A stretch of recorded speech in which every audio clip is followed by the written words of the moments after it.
Olá, pessoal, tudo bem? Aqui quem está falando é o professor Lucas. Nessa videoaula, a gente vai abordar sobre a disciplina de filosofia e nós iremos trabalhar nela a questão da filosofia política, tudo bem? Então, vamos prosseguir, vamos continuar, vamos começar a nossa aula, de hoje. E a gente pode começar a nossa aula falando, sobre a questão dos múltiplos sentidos, em relação à palavra, em relação ao termo, política. Por quê?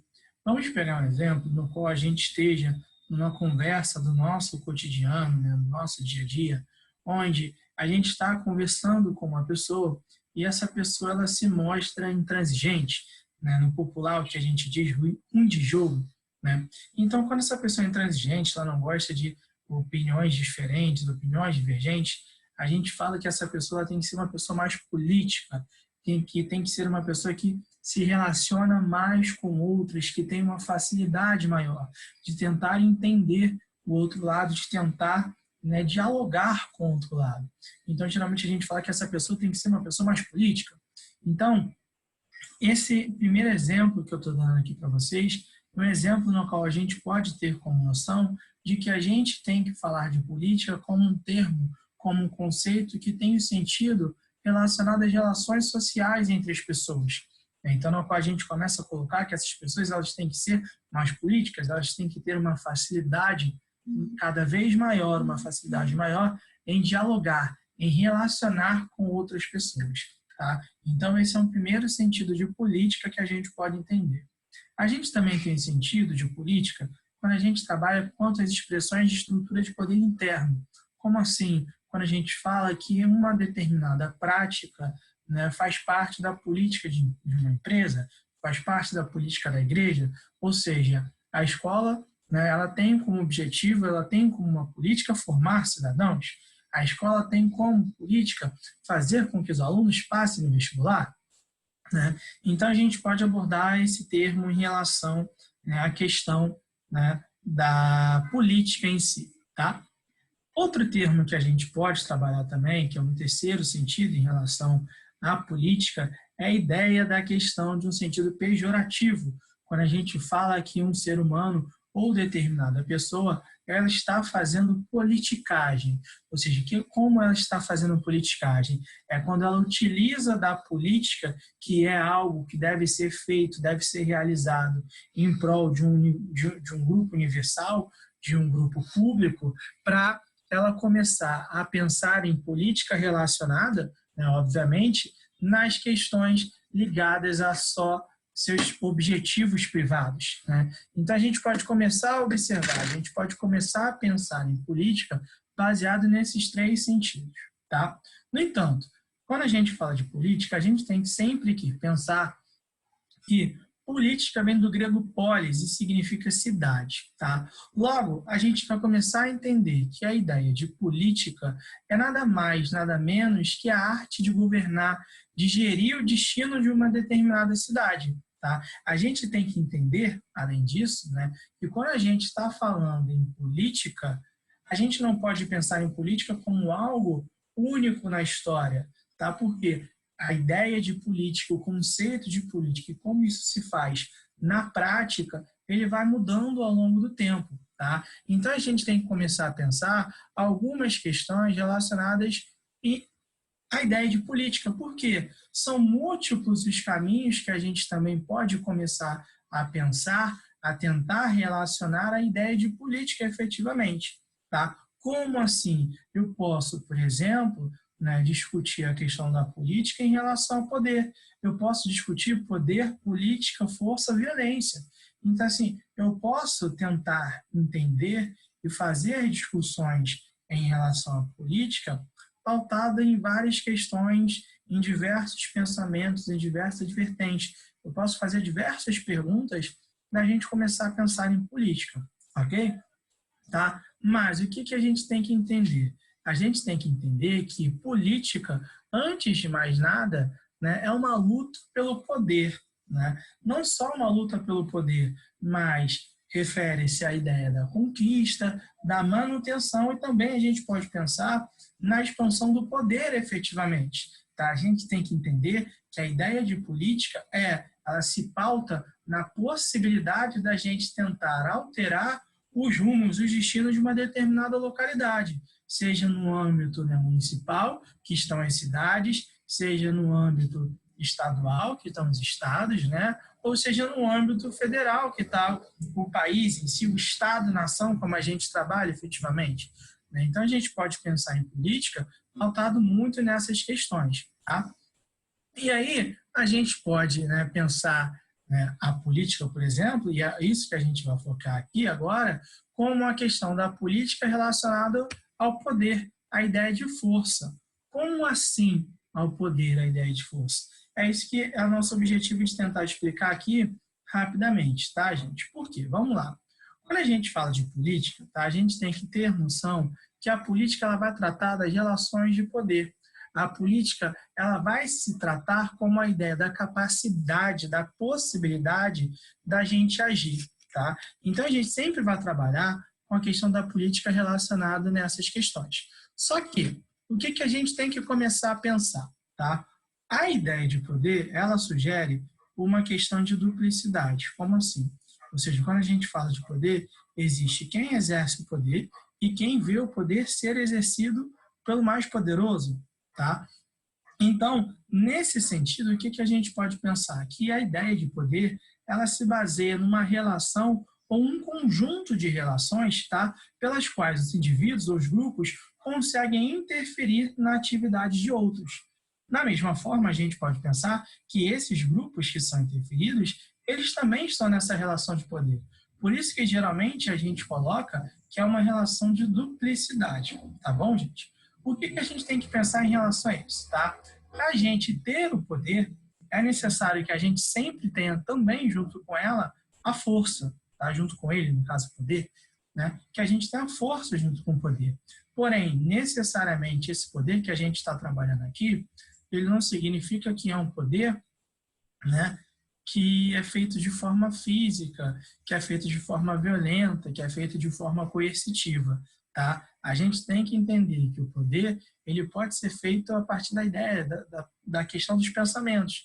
Né? Então, se eu consigo ter um poder de diálogo, se eu consigo ter um poder de articulação forte, eu consigo ter poder da palavra e eu consigo fazer com que pessoas concordem, pensem de acordo comigo, pensem de acordo com os meus ideais, e eu consigo aproximar essas pessoas, né, para realizar o que eu quero, né, que é o que geralmente acontece no mundo moderno, democrático, com a questão das eleições, que as pessoas votam de acordo, né, com a capacidade, né, de convencimento de suas ideias. Né. Então, geralmente a gente coloca a questão da política relacionado, né, poder, força relacionado a essas coisas. Só que reparem, tá? Hoje em dia a gente coloca que as pessoas conseguem ter poder para fazer política, né, através de uma força do convencimento, que é muito baseado na questão de que hoje a gente vive, né, num mundo democrático, num mundo considerado mais democrático efetivamente. Né? Pelo menos quando a gente coloca que é um mundo considerado mais democrático na base, né, da teoria. Né? Na prática, nem sempre a gente consegue observar que isso funciona efetivamente. Tá, gente? Mas, se a gente está falando de política, se a gente está falando de poder, de força, obrigatoriamente a gente tem que falar sobre a questão, sobre a ideia, né, do Estado efetivamente. Como assim sobre a ideia de Estado efetivamente? Porque desde o início da Idade Moderna, né, lá por volta do século XV, século XVI, a gente vai notar, né, que surgiu a figura do Estado, que passou a ser entendido como o único que tem o poder, né, legítimo, é o único que pode ter esse poder. De vez em quando a gente observa que esse poder que ele tem, ele exerce de forma, né, física, mas necessariamente a gente não tem que entender, né, que o Estado só vai exercer o seu poder de forma física. Não, ele exerce o seu poder de outras formas. Por mais que o único que tem o direito de exercer o poder de forma física é o Estado, tá? Através da força é o Estado. é isso que a gente vai começar a entender. No entanto, ao longo da história, gente, a gente começou a ver, a gente conseguiu ver alguns exemplos, alguns tipos de Estado que tentaram legitimar o seu poder de algumas formas distintas, né? Nessa questão, a gente vai começar a pensar, né, que lá no iníciozão, né, da Idade Moderna ainda tinha um resquício, né, do que a gente chama de um Estado teocrático, né? Como assim um Estado teocrático? O Estado teocrático é aquele Estado na qual a gente coloca que o poder, né, ele é legitimado através da vontade de Deus, onde os governantes começam a implementar a ideia, eles começam a colocar o pensamento de que o poder, né, do rei, o poder do monarca, o poder do governante, vamos colocar assim, é um poder que advém de Deus. Né? Então, relaciona-se nesse momento a ideia, né, de política e religião que estão associadas. Tá? Porém, depois do Estado teocrático, a gente observou também a existência do que a gente pode chamar de um Estado monárquico hereditário. Como assim? No Estado monárquico hereditário, a gente consegue observar, a gente começa a observar, né, que o poder ele passou a ser transmitido de geração em geração. E, obviamente, esse poder ele sempre era mantido pela força da tradição. Como assim pela força da tradição? A gente coloca a ideia de que, se o cara está comandando no lugar do pai dele, é porque existe uma tradição de que ele deve comandar. É assim que é feita, é assim que a regra é feita. Então, nós temos que seguir esse ordenamento. Né? Então, essa é uma forma que começa a se trabalhar também. Tá, gente? Além do Estado monárquico hereditário, também existia a figura dos estados aristocráticos, que tentavam legitimar o seu poder através da ideia do mando, efetivamente. Como assim? Eles entendiam que só mandava, só governava quem eram os considerados os melhores, ou seja, os mais ricos, os mais fortes, os que eram nobres. Né? Então começa a se colocar justamente essa ideia de que existe uma elite, né? Seja ela intelectual, seja ela econômica, seja ela a partir da questão da nobreza social, efetivamente, que ela seria responsável. Então o poder seria legitimado, né, dessa forma. Agora, a gente também vai observar, né, que é o que a gente vive hoje, geralmente, pelo menos na teoria, né, a existência do Estado democrático, como a gente começa a colocar, no qual o poder legítimo ele sempre vai nascer da vontade ou da soberania popular. O povo ele é o responsável por escolher os seus representantes, é o responsável por escolher os seus governantes. Tá? Então, geralmente, a gente começa a colocar, a gente começa a trabalhar justamente com esses aspectos. Tudo bem, gente? E aí, quando a gente fala da questão da legitimidade do poder, é sempre a gente pensar que nessa questão, né, existe uma medida no qual a obediência que a população presta ao poder consentido, tá, ela geralmente tem que ser feita de forma voluntária, de forma livre. Tá? Porque, se não for feita de forma livre, existe uma problemática na questão da resistência da sociedade, no qual o povo que é governado ele tem direito a resistir, né, aos mandos e desmandos de seu governo, desde que eles considerem e consigam comprovar efetivamente que esses mandos e desmandos eles são feitos de forma inadequada, eles são feitos de forma incorreta. Tudo bem, gente? E aí é que a gente começa a pensar numa questão que está relacionada à ideia da institucionalização do poder, que é o último ponto, né, que a gente vai trabalhar aqui no dia de hoje, tá bom, gente? Como assim a questão da institucionalização do poder? Né? Isso que a gente vai ver aqui. Por quê?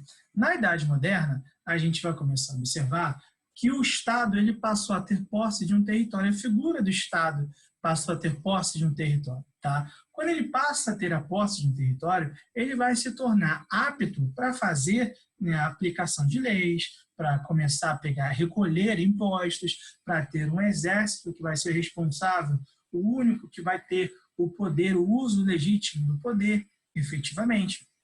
Né? Então a gente vai observar que com a legitimação do poder, a gente vai notar que vai ter uma institucionalização do Estado. Né? Não à toa, analisando esses estados modernos, o filósofo e sociólogo Weber, Max Weber, ele vai entender que o Estado moderno, como a gente conhece, como a gente conheceu, ele sempre vai ser constituído, né, ele sempre vai ter dois elementos constitutivos, né? Esses dois elementos a gente pode entender como a presença de um aparato administrativo, né, que vai possibilitar, né, o governo, a organização do Estado, e também vai ter a presença de um monopólio legítimo da força. Né? Aquilo que a gente está falando aqui, que eu já repeti algumas vezes, né, que o Estado é o único que tem um monopólio, ele tem um monopólio do uso legítimo da força, que é feito através da polícia.